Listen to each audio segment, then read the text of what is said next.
My name is Drew Nickerson. I own 320 Inc. I started about 12 years ago doing some logo designs for people, and they would run off and have some screen printing made, some sweatshirts and t-shirts, and I always thought that was pretty cool and thought, hey, I can do that too.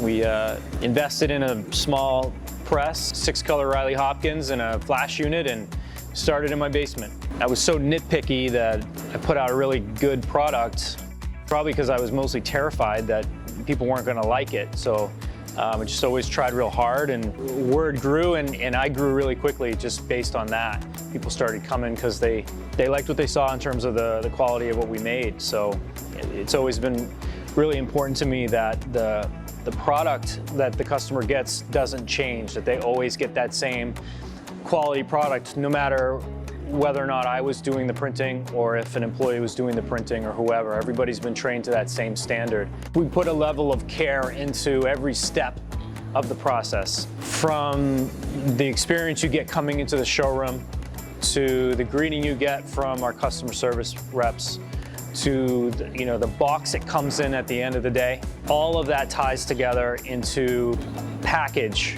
that I hope at the end of the day shows that we care very much about what we do here. I definitely think that the greener you can be, the better.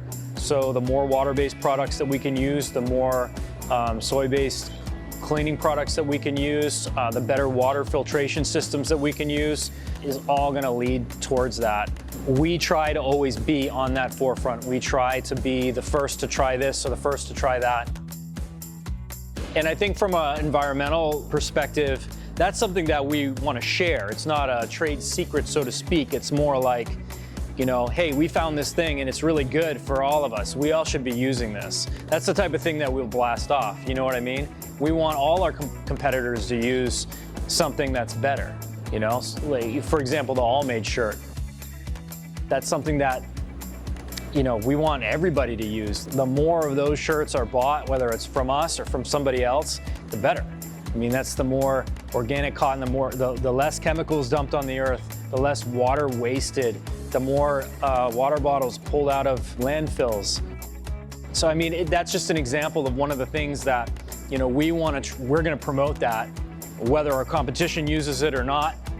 We want them to.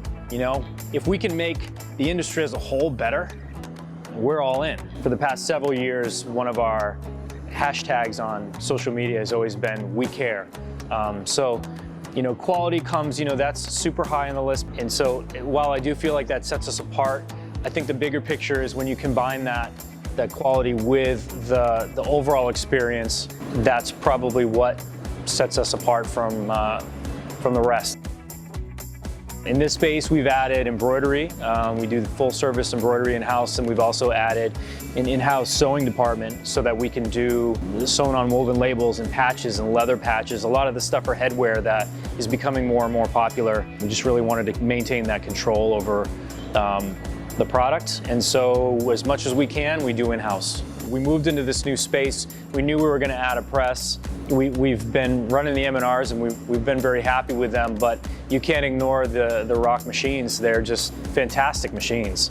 The biggest factor, I would say, is some other shops all over the country that I've really respected and watched over the years grow. They're moving in that direction and had been very happy with it. So I was able to reach out to them and kind of say, how do you like your rocks? You've had them now for 4 or 5 years. Do you like them better than this or that? And the answer was always, yeah, absolutely. So it then fell to quality. It's all about the customer's experience. It's all about that final product. And the decision came down to, what do I believe is going to put a better product in my customer's hands? And at the end of the day, that was the Rock Press.